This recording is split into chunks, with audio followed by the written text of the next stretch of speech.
अस्सलामु अलैकुम वरहमतुल्लाहि वबरकातुह। अल्हम्दुलिल्लाहि वहदह वस्सलातु वस्सलाము అలా మన్ లా నబియ్య బఅదహ్ అమ్మా బఅద్। రుజుమార్గం టీవీ ప్రేక్షకులకు మరణానంతర జీవితం అనే అంశంలో స్వాగతం।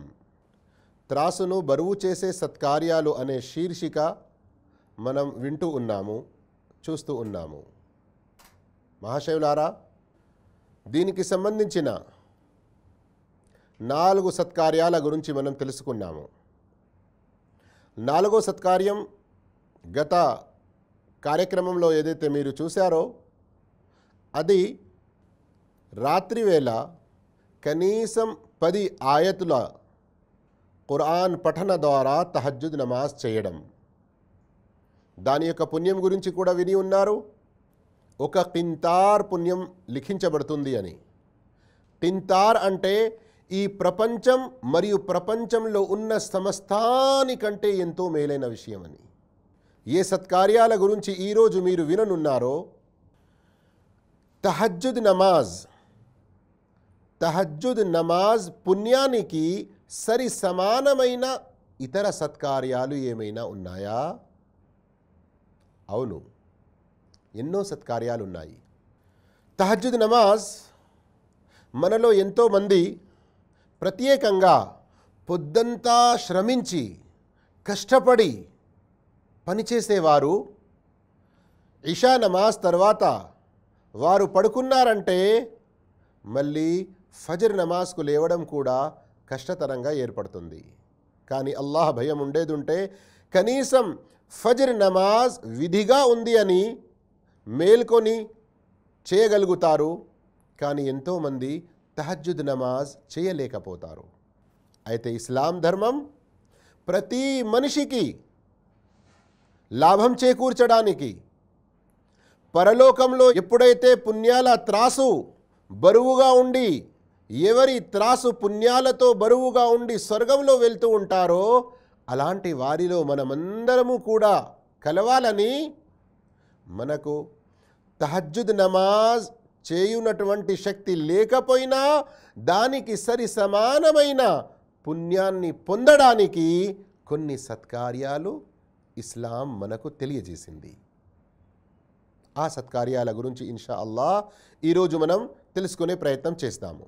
కానీ అంతకుముందు మరొకసారి తహజ్జుద్ నమాజ్ దీని యొక్క ఘనత ఏమిటి, తహజ్జుద్ నమాజ్ దీని యొక్క లాభం ఏమిటి, దానిని కూడా సంక్షిప్తంగా తెలుసుకుంటే చాలా బాగుంటుంది। ఎక్కువ వివరాల్లోకి వెళ్ళకుండా ప్రవక్త మహానీయ ముహమ్మద్ సల్లల్లాహు అలైహి వసల్లం వారి ఈ హదీత్ను శ్రద్ధ వహించండి। అలైకుం బికియామిల్ లైల్ ఫఇన్నహు దఅబుస్ సాలిహీన మన్ కాన क़ब्लकुम। మీరు తహజ్జుద్ నమాజ్ పాటిస్తూ ఉండండి, నిశ్చయంగా ఇది మీకంటే ముందు పుణ్యాత్ముల ఉత్తమ గుణం। ముందు పదాలలో దీనిని మీరు పాటిస్తూ ఉండండి అని ఆదేశించారు। రెండవ పదంలో మనకంటే ముందు ఎవరైతే పుణ్యాత్ములు, దైవభక్తులు, అల్లాహ్ పట్ల ఎంతో శ్రద్ధాభక్తులతో భయభీతితో జీవితం గడిపేవారో వారు దీనిని పాటిస్తూ ఉండేవారు అని తెలిసింది। ఇక ఆ తర్వాత ప్రవక్త మహానీయ ముహమ్మద్ సల్లల్లాహు అలైహి వసల్లం అదే హదీతులో దాని యొక్క లాభాలను మనకు తెలియజేస్తున్నారు। వహువ కుర్బతున్ ఇలా రబ్బికుం వమగ్ఫరతున్ లిస్సయ్యిఆత్ వమన్హాతున్ లిల్ ఇథ్మ్। 3 లాభాలు ఇందులో మనకు తెలియచేయడం జరిగింది। మొదటి లాభం, తహజ్జుద్ చేయడం వల్ల ఈ నమాజ్ మిమ్మల్ని మీ ప్రభువుకు అంటే అల్లాహ్కు ఎంతో దగ్గరగా చేస్తుంది। దీనివల్ల మీరు మీ ప్రభు యొక్క సాన్నిధ్యం పొందవచ్చు। రెండవ లాభం, మగ్ఫరతున్ లిస్సయ్యిఆత్, మీరు గతంలో చేసిన పాపాలకు పరిహారంగా అవుతుంది। పాపాలు తుడుచుకుపోతాయి, పాపాలు మన్నించబడతాయి। మూడో లాభం, మన్హాతుల్ లిల్ ఇథ్మ్, ఇక ముందు పాపాలు చేయకుండా అడ్డుకుంటుంది। అల్లాహు అక్బర్। గమనించండి, ఒకవేళ వాస్తవంగా మనం దీనికి అలవాటు పడితే ఇంత గొప్ప లాభం పొందుతాము. ప్రవక్త మహానీయ ముహమ్మద్ సల్లల్లాహు అలైహి వసల్లం ఒక సందర్భంలో ఈ నమాజ్ ఫర్జ్ నమాజుల తర్వాత అల్లాహకు అతి ప్రియమైన నమాజ్ అని కూడా తెలియజేశారు. అఫ్దలు స్సలాతి బఅదల్ ఫరీదా సలాతుల్ లైల్. ఫర్జ్ నమాజుల తర్వాత 5 పూటల ఫర్జ్ నమాజుల తర్వాత అతి ఉత్తమమైన అతి ఘనత గల నమాజు రాత్రి నమాజ్, అంటే తహజ్జుద్ నమాజ్.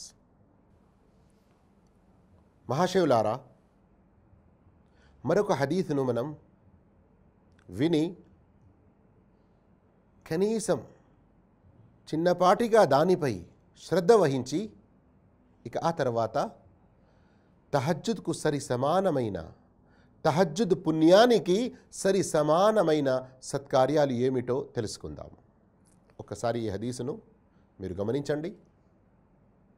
మన్ హాలహుల్ లైలు అన్ యుకాబిద, ఎవరైతే రాత్రి వేళల్లో తహజ్జుద్ నమాజ్ చేయటం నుండి భయపడిపోతున్నారో, శక్తి లేదని వారు చింతిస్తున్నారో, వ బఖిల బిల్ మాలి అన్ యున్ఫిఖహ్, అల్లాహ్ మార్గంలో దాన ధర్మాలు చేయడం నుండి పిసినారితనం వహిస్తున్నారో, వజబున అనిల్ అదువి అన్ యుకాతిలహ్, శత్రువులతో పోరాడడంలో అతను పిరికితనం వహిస్తున్నాడు. 3 రకాల లోపాలు తెలియజేయడం జరిగాయి. రాత్రి వేళల్లో ఎవరైతే తహజ్జుద్ నమాజ్ చేయలేకపోతున్నానని భయపడుతున్నారో, మరియు అల్లాహ్ మార్గంలో దాన ధర్మాలు చేయడం నుండి పిసినారితనం వహిస్తున్నారో, మరియు అల్లాహ్ యొక్క శత్రువులతో పోరాడడంలో పిరికితనానికి గురి అవుతున్నారో, ఏం చేయాలి? ఫల్యుక్సిర్ అన్ యకూల సుబ్హానల్లాహి వ బిహమ్దిహి, అలాంటి వారు అధిక సంఖ్యలో, అధికంగా, ఎక్కువ శాతం, ఎక్కువ సమయం సుబ్హానల్లాహి వ బిహమ్దిహి, సుబ్హానల్లాహి వ బిహమ్దిహి, సుబ్హానల్లాహి వ బిహమ్దిహి అంటూ ఉండాలి. ఇలా అంటూ ఉండడం ద్వారా లాభం ఏంటి? తహజ్జుద్ నమాజ్కు మరియు దాన ధర్మాలు చేయకపోవడానికి మరియు శత్రువులతో పోరాడడంలో పిరికితనం ఏదైతే వహిస్తున్నారో వీటికి కనీసం సరి సమానమైన పుణ్యం లభిస్తుంది అని మనకు తెలియడంతో పాటు మరొక లాభం కూడా ప్రవక్త సల్లల్లాహు అలైహి వసల్లం తెలియజేశారు. అదేమిటి? ఫఇన్నహా అహబ్బు ఇలల్లాహ్ మిన్ జబలి దహబిన్ వ ఫిద్దతిన్ యున్ఫకాని ఫీ సబీలిల్లాహ్. అధికంగా సుబ్హానల్లాహి వ బిహమ్దిహి పలకడం, అంటూ ఉండడం, ఇది అల్లాహ్ మార్గంలో వెండి బంగారాల పర్వతాలు ఖర్చు చేసినంత లాభం మీకు కలుగుతుంది. అల్లాహు అక్బర్. గమనించండి, బీద వాళ్లకు కానీ, లేదా ఏదైనా మస్జిద్ యొక్క ఖర్చులకు కానీ, లేదా అనాథల యొక్క ధర్మ విద్య అభ్యసన కొరకు కానీ, ఇంకా ఇలాంటి వేరే అల్లాహ్ మార్గాల్లో 100 రూపాయలు, 500, 1000 ఖర్చు పెట్టాలంటే ఎంతో పిసినారితనం వహిస్తూ ఉంటాము మనం. కానీ సుబ్హానల్లాహి వ బిహమ్దిహి, సుబ్హానల్లాహి వ బిహమ్దిహి, సుబ్హానల్లాహి వ బిహమ్దిహి ఇలా మాటి మాటికి అంటూ ఉండడం, దాని అర్థభావాలను తెలుసుకొని వాటి ప్రకారంగా మన జీవితాన్ని మలుచుకోవడం ఎంత లాభం? వెండి బంగారాలు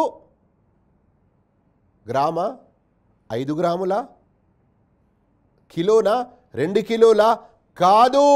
మిన్ జబలి దహబిన్ వ ఫిద్దా, వెండి బంగారాల పర్వతాలు, పర్వతాలకు సరి సమానమైన వెండి బంగారాలు మీరు అల్లాహ్ మార్గంలో ఖర్చు పెడితే ఎంత పుణ్యం లభిస్తుందో అంతకంటే ఎక్కువ పుణ్యం లభిస్తుంది అని శుభవార్త ఇవ్వడం జరిగింది.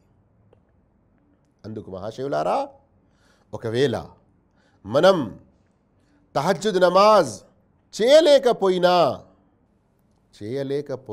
అని అంటే చేయకుంటే ఎలాంటి అభ్యంతరం లేదు అన్న భావం కాదు. అస్తగ్ఫిరుల్లాహ్. మనకంటే పూర్వీకులు సలఫె సాలిహీన్ పుణ్యాత్ములు ప్రతి సత్కార్యంలో ముందుండేవారు. ప్రతి సత్కార్యంలో మనం ముందుండే ప్రయత్నం చేస్తూ ఉండాలి.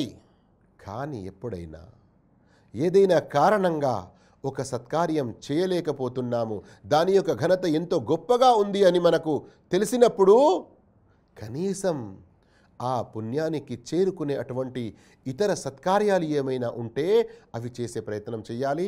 ఎలాగైతే మొదటి హదీసులో తహజ్జుద్ యొక్క లాభం 3 రకాలుగా మనకు తెలిసింది, మరియు రెండవ హదీసులో తహజ్జుద్ చేయడం ఎవరికైతే కష్టతరంగా ఉంటుందని భయపడుతున్నారో వారు కనీసం సుబ్హానల్లాహి వ బిహమ్దిహి అధిక సంఖ్యలో అధిక సమయంలో చదువుతూ ఉండాలి, పఠిస్తూ ఉండాలి అని దాని యొక్క లాభం కూడా మనకు తెలిసి వచ్చింది. ఇక రండి మహాశయులారా, తహజ్జుద్ నమాజ్ పుణ్యానికి సరి సమానమైన సత్కార్యాలేమిటో అవి మనం తెలుసుకుందాము. కానీ మర్చిపోకూడదు, మన అసలైన శీర్షిక మరణానంతర జీవితం. మరణానంతర జీవితంలో ఎన్ని మజిలీలు ఉన్నాయో దానిలో ఒక మజిలీ త్రాసును నెలకొల్పడం. ఎవరి త్రాసులు పుణ్యాలతో బరువుగా ఉంటాయో వారే స్వర్గాల్లోకి వెళ్తారు, సుఖశాంతులైన జీవితాన్ని పొందుతారు. మరి ఎవరి త్రాసు తేలికగా ఉంటుందో వారు నరకంలో పోతారు. అల్లా దాని నుండి మనందరినీ కూడా రక్షించుగాక. అయితే త్రాసులో ఏ సత్కార్యాలు బరువుగా ఉంటాయో ఈ శీర్షిక మనం కొన్ని కార్యక్రమాల్లో ఎపిసోడులలో తెలుసుకుంటున్నాము. ఇందులో 4వ స్టేజీ రాత్రి తహజ్జుద్ నమాజ్ చేయడం ద్వారా ఏ పుణ్యం లభిస్తుంది, మరియు 5వ స్టేజీ తహజ్జుద్ పుణ్యానికి సరి సమానమైన సత్కార్యాలేమిటో అవి తెలుసుకుంటున్నాము. తహజ్జుద్ నమాజ్ పుణ్యానికి సరి సమానమైన సత్కార్యాలలో మొదటి విషయం ఇషా నమాజ్ మరియు ఫజ్ర్ నమాజ్ సామూహికంగా అంటే జమాత్తో పాటించుట. మహాశయులారా, సామాన్యంగా మన జీవితంలో మనం ఏం చేస్తూ ఉంటాము? నమాజ్ చేసేవారి విషయం గురించి చెప్తున్నాను. చెయ్యని వారు, నమాజు చేయని సోదరు మనులు గమనించాలి, వారు మహాపాపంలో పడి ఉన్నారు. నమాజ్ విడనాడడం ఇది అవిశ్వాసుల గుణం, నమాజ్ చదవడం ఇది విశ్వాసుల ఉత్తమ పద్ధతి.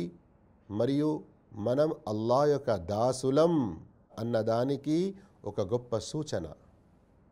నమాజ్ చేయకపోవడం వల్ల నరక శిక్షకు గురి కావలసి వస్తుంది. అయితే సామాన్యంగా మనం నమాజ్ చేసే వాళ్ళం ఏం చేస్తాము? ఇషా నమాజ్ అయిన తర్వాత ఏదైనా ముఖ్యమైన పనులు ఉంటే చేసుకొని పడుకుంటాము, మళ్ళీ ఫజ్ర్ నమాజ్కు లేస్తాము. ఈ మధ్యలో సమయం అంతా కూడా నిద్రలో విశ్రాంతి తీసుకోవడంలో హాయిగా గడుపుతాము. కానీ ఆ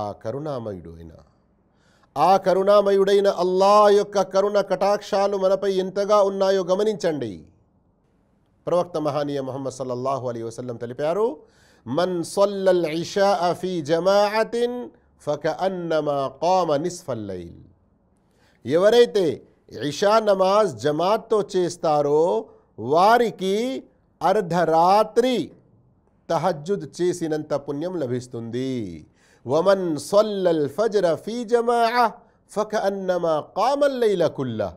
మరి ఎవరైతే ఫజ్ర్ నమాజ్ జమాత్తో చేస్తారో వారికి రాత్రంతా తహజ్జుద్ చేస్తున్నంత పుణ్యం లభిస్తుంది. అల్లాహు అక్బర్. ఇషా నమాజ్ చేసుకున్న తర్వాత మనం మన తల్లిదండ్రులతో, భార్య పిల్లలతో, మన ఇంట్లో మన కార్యక్రమాల్లో, మన యొక్క పనులలో నిమగ్నులై ఉంటాము, పడుకొని ఉంటాము, భోజనాలు చేస్తూ ఉంటాము, ఏదైనా ఫంక్షన్లలో ఉంటాము. కానీ ఇటు ఇషా నమాజ్ జమాత్తో చేశాము, మళ్ళీ అటు ఫజ్ర్ నమాజ్ జమాత్తో చేశాము. ఈ రాత్రంతా తహజ్జుద్ నమాజ్ చేయకపోయినా చేసినంత పుణ్యం ఆ కరుణామయుడైన అల్లాహ్ మనకు ప్రసాదిస్తున్నాడంటే ఎంత గొప్ప విషయం. ఈ విధంగా ప్రళయ దినాన మన త్రాసు అల్లా యొక్క దయతో బరువుగా ఉంటుంది. ఈ హదీస్ సునన్ అబీ దావుద్లో ఉంది. హదీస్ నంబర్ 555 మరియు దీని యొక్క భావం సహీ ముస్లింలో కూడా ఉంది. హదీస్ నంబర్ 656. ఈ రెండు నమాజులు ఇషా మరియు ఫజర్ జమాత్తో పాటిస్తే రాత్రంతా తహజ్జుద్ చేస్తున్నంత పుణ్యం. ఇక ఎవరైతే ఈ రెండు నమాజులు సామూహికంగా పాటించరో వారు అసలైన విశ్వాసుల జాబితాలో నుండి బయటికి తొలగిపోయి ఎవరి జాబితాలో కలిసే అటువంటి భయం ఉంది? అల్లా మనందరినీ కూడా కాపాడుగాక. కపట విశ్వాసులు, వంచకులు, మునాఫికీన్ల జాబితాలో కలిసే భయం ఉంది. ఎందుకంటే ఒక సందర్భంలో ప్రవక్త మహానీయ ముహమ్మద్ సల్లల్లాహు అలైహి వసల్లం తెలిపారు, లౌ యఅలమూన మా ఫిల్ అతమతి వస్సుబ్హ్ లఅతౌహుమా వలౌ హబ్వన్. ఈ ఇషా నమాజ్ మరియు ఫజర్ నమాజ్లో ఎంత ఘనత ఉందో వారికి గనక తెలిసి ఉంటే మస్జిద్కు రావడానికి వారికి కాళ్ళు లేకపోయినా, వారు వికలాంగులైనా తమను తాము ఈడ్చుకుంటూ ఎలాగైనా మస్జిద్లోకి చేరుకోవాలి అన్నటువంటి తా ప్రయత్నంలో ఉంటారు. ఎవరి విషయం చెప్పారు ప్రవక్త గారు? లౌ యాలమూన, ఆ వంచకులు, ఆ కపట విశ్వాసులు ఎవరైతే ఈ రెండు నమాజులను వదులుతున్నారో వారికి గనక ఈ ఘనత తెలుస్తే అని. అందుగురించి మహాశివులారా, ఇలాంటి హదీసులు విన్నప్పుడు ఒకవేళ వినే వాళ్ళల్లో ఎవరైనా ఈ నమాజుల్లో అశ్రద్ధ వహించే వాళ్ళు ఉండేది ఉంటే, మమ్మల్ని కపట విశ్వాసులు అంటున్నారు, మునాఫికున్లు అంటున్నారు, అవిశ్వాసులు అంటున్నారు, ఇలాంటి నెగిటివ్ ఫీలింగ్స్, ఇలాంటి తప్పుడు భావంలో పడకుండా, అయ్యో నేను నమాజ్ వదులుతుంటే విశ్వాసుల్లో నుండి, విశ్వాసుల జాబితాలో నుండి నేను తొలగిపోతున్నాను కదా, అలా నేను కాకూడదు, నేను అల్లా యొక్క ప్రియమైన దాసులలో కలుస్తాను అన్నటువంటి ఆశతో ముందుకు వచ్చే ప్రయత్నం చేయాలి. ఇక మహాశివులారా, తహజ్జుద్ నమాజ్ పుణ్యానికి సరి సమానమైన రెండవ విషయం, రెండవ సత్కార్యం, జుహర్ నమాజ్కు ముందు 4 రకాతుల సున్నత్ చేయడం. అల్లాహు అక్బర్. అల్లాహు తాలా మనందరికీ సన్మార్గం ప్రసాదించుగాక. నమాజుల పట్ల అధిక ప్రేమ మనకు కలిగే విధంగా అల్లా సద్భాగ్యం ప్రసాదించుగాక. ఎంతోమంది నమాజ్ వదులుతున్నారు, మరి నమాజ్ చేసే వాళ్ళల్లో ఎంతోమంది ఈ ఘనత తెలియకపోవడం వల్ల జుహర్ నమాజ్ కంటే ముందు 2 రకాతులు చేసుకొనే ఉండిపోతారు. మరికొందరు ఇకామత్ వరకు, జమాత్ నిలబడేంత వరకు వేచిస్తూ అప్పుడు వచ్చి జమాత్లో నిలబడతారు. మరి ఈ 4 రకాతుల పెద్ద ఘనత ఏదైతే ప్రవక్త మనకు తెలియజేస్తున్నారో దానిని కోల్పోతారు. ప్రవక్త సల్లల్లాహు అలైహి వసల్లం ఇలా తెలియపరిచారు, 4 రకఆతిన్ قبل الظهر يعدلن بصلاة السحر. ظుహర్ కంటే ముందు 4 రకాతులు, ఇది సహర్ సమయంలో. సహరీ భుజిస్తాము కదా మనం ఉపవాసం ఉండడానికి. ఎప్పుడు భుజిస్తాము? తహజ్జుద్ వేళ సమాప్తమయ్యేకి కొంచెం ముందు, ఫజర్ సమయం ప్రారంభమయ్యేకి కొంచెం ముందు. ఆ సమయం తహజ్జుద్ సమయంలో లెక్కించబడుతుంది. 4 రకఆతిన్ قبل الظهر, ظుహర్ నమాజ్ కంటే ముందు 4 రకాతులు సున్నతులు చేయడం. యఅదిల్న బిస్సలాతి సహర్, సహర్ సమయంలో నమాజ్ చేసిన దానితో సమానం. ఈ విధంగా ఈ హదీస్ ద్వారా మనకు జుహర్ కంటే ముందు 4 రకాతులు తహజ్జుద్ నమాజ్ పుణ్యానికి సరి సమానంగా ఉంటాయి అని మనకు శుభవార్త తెలుస్తుంది. ఈ హదీస్ ముసన్నఫ్ ఇబ్న్ అబీ షైబాలో ఉంది. షేఖ్ అల్బానీ రహిమహుల్లా గారు సహీహాలో దీనిని పేర్కొన్నారు. హదీస్ నంబర్ 1431. ఇంకా మహాశివులారా, ఒకవేళ మనం జుహర్ నమాజ్ కంటే ముందు ఈ 4 రకాతులు ఏవైతే ఉన్నాయో వాటి ఘనత ఇతర హదీసుల్లో చూస్తే ఇంకా గొప్పగా కనబడుతుంది. ఉదాహరణకు షేఖ్ అల్బానీ రహిమహుల్లా సహీ అని చెప్పిన హదీస్, ఎవరైతే సలాతు దుహా చాష్త నమాజ్ అని ఏదైతే మనం అంటామో, సూర్యోదయము తర్వాత 15 నిమిషాల నుండి మొదలై సూర్యుడు మధ్యాహ్నం వాలేకి ఒక 10 నిమిషాల ముందు వరకు ఈ సమయంలో సలాతు దుహా ఉంటుంది. ఎవరైతే సలాతు దుహాలో 4 రకాతులు మరియు దుహర్ కంటే ముందు 4 రకాతులు చేస్తూ ఉంటారో, అల్లాహ్ వారి గురించి స్వర్గంలో ఒక ఉత్తమమైన గృహం వారి గురించి నిర్మిస్తాడు. సుబ్హానల్లాహ్. ఇహలోకంలో ఎంతోమంది మనలో స్వయంగా కష్టపడి ఇల్లు కట్టుకోలేరు. సంవత్సరాల తరబడి కిరాయ ఇళ్లల్లో జీవితం గడుస్తూ ఉంటుంది.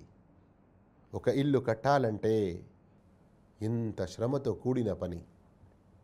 కానీ కేవలం 4 రకాతుల నమాజ్ బహుశా ఈ రోజుల్లో 4 నిమిషాలు 5 నిమిషాల్లో మనం చేసుకోవచ్చు. కానీ ప్రతిరోజు ఈ అలవాటు చేసుకుంటే ఇన్షా అల్లాహ్ స్వర్గంలో మనకు ఒక గృహం తయారు చేయడం జరుగుతుంది. మరొక హదీత్లో ఉంది, ఈ హదీత్ సునన్ అబీ దావుద్లో ఉంది. ప్రవక్త సల్లల్లాహు అలైహి వసల్లం తెలిపారు, ఎవరైతే దుహర్ నమాజ్ కంటే ముందు 4 రకాతులు మరియు దుహర్ నమాజ్ తర్వాత 4 రకాతులు చేస్తారో, అల్లాహ్ వారిపై నరకాగ్నిని నిషేధించాడు. సుబ్హానల్లాహ్. నరకం ఎవరికి ఇష్టం ఉంది? ఎవరికీ లేదు.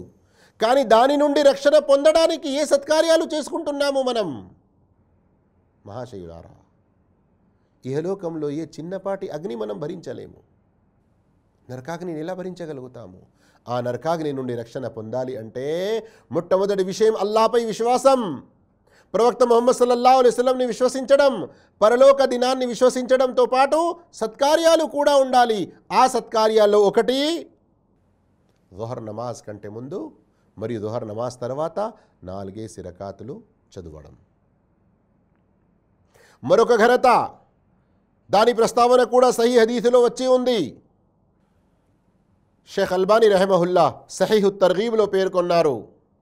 585 హదీస్ నంబర్, అర్బఉన్ కబ్ల దుహరి తుఫ్తహు లహున్న అబ్వాబుస్ సమా. దుహర్ కంటే ముందు 4 రకాతుల నమాజుకు బదులు ఆకాశ ద్వారాలు తెరవబడతాయి. అల్లాహు అక్బర్. నేను 4 రకాతులు దుహర్ కంటే ముందు చేస్తున్నాను, మీరు 4 రకాతులు దుహర్ కంటే ముందు చేస్తున్నారు. దీని కారణంగా మన కొరకు ఆకాశంలో ఒక ద్వారం తెరవబడుతుంది అంటే అల్లాహ్ యొక్క కరుణ కటాక్షాలు కురవడానికి, ఇంకా ఎన్నో రకాల లాభాలు మన గురించి అల్లాహుతాలా అందించడానికి ఇలా ద్వారాలు తెరవబడుతున్నాయి. ఈ విధంగా మహాశయులారా చెప్పుకుంటూ పోతే ఎన్నో విషయాలున్నాయి. కానీ మనం మన అసలైన శీర్షికను మరవకూడదు.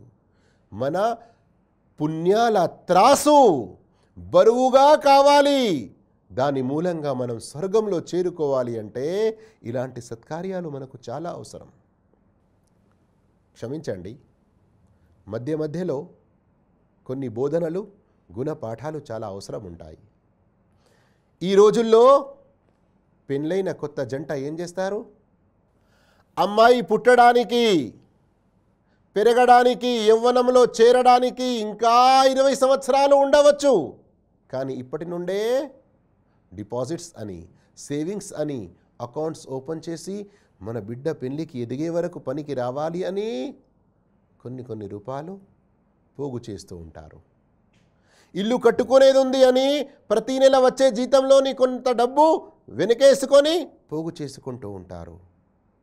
ఇది మన స్వభావంలో ఉంది కదా. మనం మన భవిష్యత్తు గురించి ఇప్పుడే ఏదైనా సిద్ధపరచుకోవాలి అని. అయితే ఇహలోకంలో ఇదంతా కూడా సంపాదించుకునేదంతా కూడా నశించిపోయే. దీని గురించి అయితే ఎంతో దూరపు ఆలోచన. కానీ శాశ్వతంగా మిగిలి ఉండే ఆ పరలోక జీవితంలో మనకు పనికి వచ్చే అటువంటి సత్కార్యాల గురించి ఎందుకు దూరపు ఆలోచన మనకు ఉండదు? ఉండాలి మహాశివులారా. ఇలాంటి సత్కార్యాలు చేస్తూ పోవాలి. విశ్వాసంతో ఇవన్నీ మనం చేస్తూ ఉంటే ఇందులో మనం స్థిరంగా నిలవవచ్చు. మరియు ఏ కష్టాలు, ఏ ఇబ్బందులు ఎదురైనా కానీ మనం వాటి నుండి వెనక కాజాలము. మన పూర్వీకులు సలఫె సాలిహీన్ రహిమహుముల్లాహ్ ఇలాంటి విషయాల్లో ఎంత ముందుకేగేసి ఉండేవారంటే అల్లాహు అక్బర్. ఇంతకుముందు మీరు ఒక విషయం విని ఉన్నారు. పడుకునే ముందు 33 సార్లు సుబ్హానల్లాహ్, 33 సార్లు అల్హమ్దులిల్లా, 34 సార్లు అల్లాహు అక్బర్ అనాలి. ఇలా అనడం మనకు మన ఇంట్లో ఒక పని మనిషి కంటే ఎంతో ఉత్తమం. పొద్దంతా పని చేసి ఏదైతే మనం శ్రమిస్తామో, మనం అలసిపోతామో, అల్లా దయతో ఈ జిక్ర్ ద్వారా, అల్లా యొక్క స్మరణ ద్వారా మన ఈ అలసట అంతా దూరం అవుతుంది. అంతేకాదు 33, 33, 34 నాలుకపై 100 లెక్కించబడతాయి. కానీ ప్రళయ దినాన మన త్రాసులో 1000గా అవి లెక్కించబడతాయి అని ప్రవక్త సల్లల్లాహు అలైహి వసల్లం తెలిపారు. అయితే హజరత్ అలీ రదియల్లాహు తాలా అన్హు ఒక సందర్భంలో తెలిపారు, ఎప్పటి నుండైతే నేను మన ప్రవక్త సల్లల్లాహు అలైహి వసల్లం ద్వారా దీని యొక్క ఘనతను విన్నానో అప్పటి నుండి నేను చనిపోయే అంతవరకు ఎప్పుడూ కూడా రాత్రి పడుకునే ముందు ఈ జిక్ర్ చేయడం మరచిపోలేదు. అల్లాహు అక్బర్. ఈ విషయం వింటున్న ఒక వ్యక్తి అతను అడిగాడు, మీరు ఒక సందర్భంలో యుద్ధంలో ఉన్నారు, రాత్రి వేళ కూడా ఆ యుద్ధం ఎంతో భయంకరంగా జరుగుతూ ఉండింది, అప్పుడు కూడా మీరు మర్చిపోలేదా అంటే లేదు లేదు, ఆ యుద్ధపు రాత్రి కూడా నేను ఈ జిక్ర్ మర్చిపోలేదు అని చెప్పారు. అల్లాహు అక్బర్. ఈ రోజుల్లో ఇలాంటి ఎన్నో ఇంతకంటే గొప్ప పుణ్యాలు లభించే సత్కార్యాలను తలనొప్పి లేస్తుందయ్యా, అందుగురించి నేను మస్జిద్కు రాలేకపోయాను, అరే మొన్న పోతూ పోతూ చిన్నగా కాలుకు దెబ్బ తగిలింది, నడవడం కొంచెం కష్టంగా ఉంటుంది, అందుగురించి నేను మస్జిద్కు రావడం లేదు. ఈ విధంగా మనం ఎన్నో సాకులు చెప్పుకుంటూ ఎన్నో సత్కార్యాల నుండి వెనకైపోతున్నాము. అయితే మహాశివులారా, అల్లా యొక్క దయతో మనం మన త్రాసును ఏ ఏ సత్కార్యాలు బరువుగా చేస్తాయో ఈ శీర్షికలో తహజ్జుద్ నమాజుకు సరి సమానమైన ఇతర సత్కార్యాలు ఏమిటో వింటున్నామో వాటిలో 2 విషయాలు విన్నాము.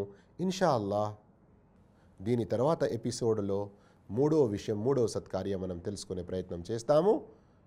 మీరు ఇలాగే మా ఈ కార్యక్రమాలు చూస్తూ ఉండండి, సత్కార్యాల గురించి తెలుసుకుంటూ ఉండండి. జజాకుముల్లాహు ఖైరా. వస్సలాము అలైకుం వరహమతుల్లాహి వబరకాతుహు.